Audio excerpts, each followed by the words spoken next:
Eu tô acompanhando bastante as tuas entrevistas nos podcasts que você tá indo recentemente. E o que mais me chamou a atenção foi a tua mudança de visão ideológica de mundo, de sociedade, de economia. Você podia definir como é que você enxergava o mundo antes da mudança e como se enxerga hoje? Acho que tudo tem uma evolução que acho que é conjunta, né? Ela, digamos assim, ela é meio sincronizada. Você evolui enquanto profissional e depois enquanto ser humano também, né? E eu acho assim, como todo jovem, quando eu era jovem eu era um cara de esquerda, né? Inclusive eu fui bancário durante 4 anos e na minha vida bancária eu fiz acho que mais de 8 greves e eu fui demitida na última, né? Que eu fiz fui demitido lá porque resolvi fazer o piquete. Na época tem os piquetes, né? Que você fica na frente lá evitando a entrada dos funcionários. Eu resolvi fazer o piquete na frente do meu próprio banco, né? E aí eu fui demitido.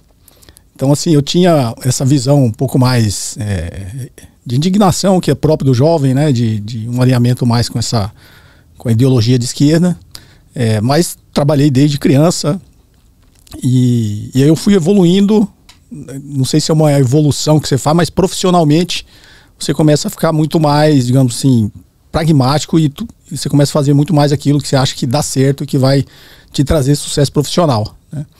Então, alinhado aí a esse pensamento econômico, você está no sistema, você está inserido no sistema, né? Eu trabalhava no mercado financeiro e você começa a ter uma visão um pouco mais alinhada, migrar um pouquinho mais alinhada para a direita, mas não pelo seu lado humano, né? Muito mais pelo seu lado profissional. Porque é aquilo que dá certo, é aquilo que te ajuda no dia a dia, né? Aquilo que te ajuda a evoluir profissionalmente. E eu acho que aí você acaba ficando um pouquinho mais, diria, não focado, um pouquinho mais alienado naquilo que realmente vai te ajudar. Então eu passei minha carreira profissional toda evoluindo com essa visão mais alinhada, teoria econômica de direita, né?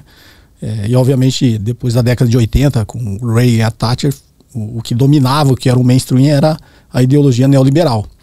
E depois eu entrei no mercado, fui 13 anos executivo de uma multinacional e depois eu entrei no mercado financeiro, né?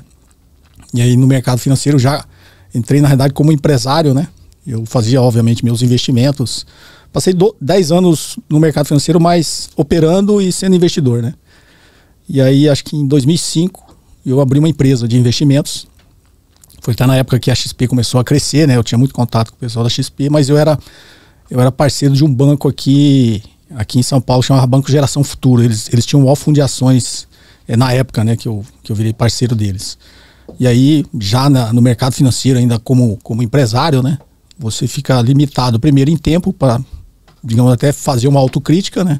E você fica muito focado só naquilo que realmente vai te ajudar, não só na sua empresa, como nos investimentos, como a forma de analisar o mercado, como os investimentos funcionam, e você acaba, até intelectualmente, você acaba se recorrendo sempre a essa literatura, porque é aquilo realmente que vai te ajudar. Então eu acho assim, por uma limitação de tempo e pragmatismo, né, na profissão que você está exercendo no momento, você acaba seguindo nesse caminho, né? E aí, depois de um tempo, acho que a idade, né, vai chegando e tudo que vai acontecendo ao longo da vida, e algumas coisas traumáticas que aconteceram na minha vida me obrigaram, digamos, a ter, não é que me obrigaram, me deixaram ter um pouco mais de tempo para não focar só na profissão e começar a focar mais no ser humano, né? Tipo, evoluir como profissional, mas e como ser humano, né? Será que eu evoluí também? Quando você começa a fazer esses questionamentos e aí ter mais tempo também de se questionar e começar a acessar outro tipo de literatura, você começa a fazer essa autocrítica e essas reflexões um pouquinho mais profundas, né? Isso acaba mudando a sua visão de mundo também, de como ele deveria ser e o que seria um mundo mais justo nesse momento, não só para você, como para todo mundo, né? Você consegue descrever como é que você enxergava o mundo nessa época? Porque a ideologia, o neoliberalismo, ele vendia muito que você crescia, né? E aquela riqueza que você crescia através, obviamente, das empresas, do livre mercado, da iniciativa privada, né? E dos empresários, essa riqueza seria distribuída, né? Que era o famoso, vamos crescer o bolo para depois dividir, né? Então, é uma ideologia que prega que dessa forma você vai conseguir tirar a maior quantidade de pessoas da pobreza e você vai conseguir distribuir mais a riqueza. Então é dessa forma que você enxerga, e eu realmente acreditava nisso, né? que a economia crescendo e as empresas sendo livres, né, tendo a livre iniciativa, o livre mercado, toda essa riqueza que iria ser gerada, né, por esse modelo econômico, ele, em algum momento, ele iria ser distribuído para toda a população, né? E depois de 40 anos da experiência neoliberal, a gente chega à conclusão que não foi isso que aconteceu, né? A riqueza até cresceu, mas ela não foi distribuída, né? E você acha que esse é o objetivo principal do neoliberalismo? Foi um erro de percurso? Ou estava previsto, era para isso acontecer mesmo? Eu acho que foi... eu acho que tem pessoas que sabem que isso não vai acontecer, principalmente quem está lá em cima, né? Quem detém o poder econômico sabe que isso não vai acontecer, mas é um discurso que é vendido, digamos, para tirar um pouquinho dessa culpa. Tem pessoas que acreditam que isso pode acontecer, que eu acho que a grande maioria da população acredita que isso é possível, isso é viável. E tem, obviamente, uma parcela da população que é contra, né? Eu diria que eu estava nesse meio aí, que eu acreditava que realmente isso iria acontecer e seria viável, né? Uhum. Mas eu acho que os detentores do poder econômico sabem que isso não vai acontecer, né? Porque o próprio modelo capitalista, depois quando você começa a analisar ele melhor, ele na realidade ele vive de concentração de riqueza e acumulação de riqueza, né?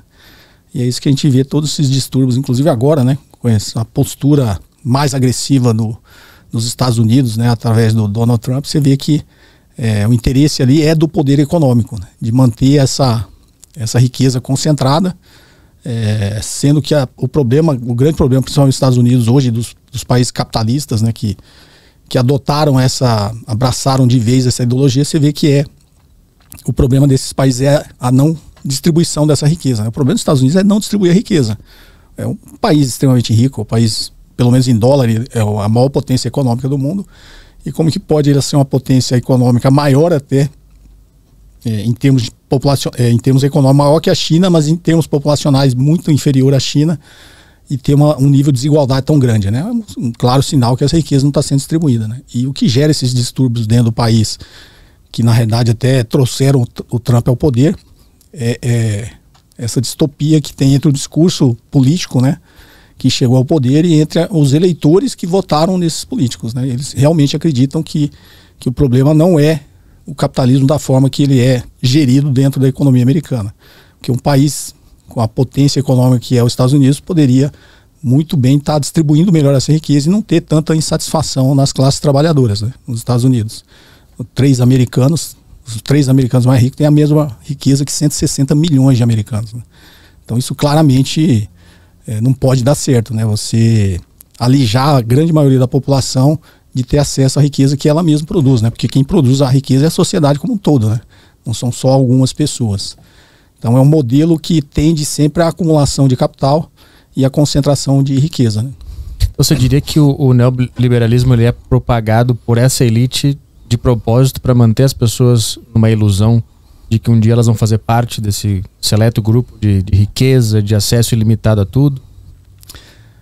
É porque precisa, né? O poder econômico, essas pessoas que estão principalmente nessa elite econômica, elas precisam, né, da população, que são elas que geram a riqueza, né? Então, se pegar os exemplos, principalmente agora com a alta tecnologia, cada vez mais se precisa mais de mão de obra barata e desqualificada, né? Para alimentar que esse sistema funcione. Se a gente pegar exemplos simples como o Uber, né? O Uber, se não fosse esse grande exército de pessoas desempregadas, precisando desesperadamente de algum tipo de renda para sobreviver, é um exército que o Uber tem para dirigir, sem nenhum vínculo trabalhista, sem nenhum risco para a empresa, para acumular riqueza naqueles que detêm o capital e têm a empresa, né? O iFood é a mesma coisa, né? Você imagina uma sociedade mais igualitária, eles não teriam, né, esse exército para prestar esse tipo de serviço, porque quem realmente, obviamente, tem o mérito de você ter criado a tecnologia, ter ganhos de escala com essa tecnologia, mas se você for pensar bem, quem trabalha mesmo, tanto no Uber como, sei lá, no iFood, é quem está entregando, quem está prestando o serviço lá na base, né? E os detentores do capital, ele detém a tecnologia que na realidade organiza tudo isso e faz com que funcione. Na realidade é uma grande plataforma onde os clientes acessam, eles fornecem a tecnologia, mas quem está prestando serviço são outras pessoas, né? As pessoas que na realidade que ganham muito pouco. Então é um sistema que ele está todo calcado nessa lógica, né, de você, ao ser detentor dos livros As pessoas às vezes criticam o que chamam de meio de produção, né? Quando o capital detém o meio de produção, ele consegue de alguma forma escravizar a grande massa da população, que é quem vai realmente prestar o serviço e gerar riqueza para a empresa, né? Mas em uma sociedade saudável, o Uber teria uma utilidade melhor, ia ser algo para um estudante fazer uma renda extra mesmo, não ia virar a principal função das pessoas, né? Então, você vê que teria como uma tecnologia tipo Uber ou iFood funcionar numa sociedade saudável? Ou você acha que essas tecnologias e grandes empresas elas já surgem com essa ideia de que bom que tem um monte de desempregado, vamos criar essa tecnologia para acumular mais capital graças a esse desemprego em massa? É porque muitos negócios surgem com essa lógica, né? Se você for pensar bem, quando a gente estrutura empresa, eu criei alguns e como professor de finanças e até trabalhando com fusões e aquisições, eu conheço bem essa parte de você lançar um novo negócio, né? Eu tenho 2 startups também. Então, quando você está modelando financeiramente e economicamente um negócio para ser lançado, obviamente você coloca na sua modelagem, lá na sua avaliação econômica e financeira, o custo de montar e deixar aquilo funcional desde que ele te dê retorno. Obviamente o custo principal é a mão de obra, né? Porque você tem algum tipo de investimento em capital, mas ele é infinitamente inferior quando você olha por fluxo, que é o fluxo da mão de obra. Então vários negócios, né, que se tivesse uma remuneração melhor, eles nem existiriam, né? Eles só são lançados justamente porque você tem esse exército de reserva ali de desempregados que topariam prestar esse serviço por uma renda muito baixa. E aí quando você joga aquilo na sua modelagem, aí faz sentido. Aí o negócio é um negócio que você pode implementar e vai te dar um bom retorno. Então muitos negócios eles já surgem com essa lógica.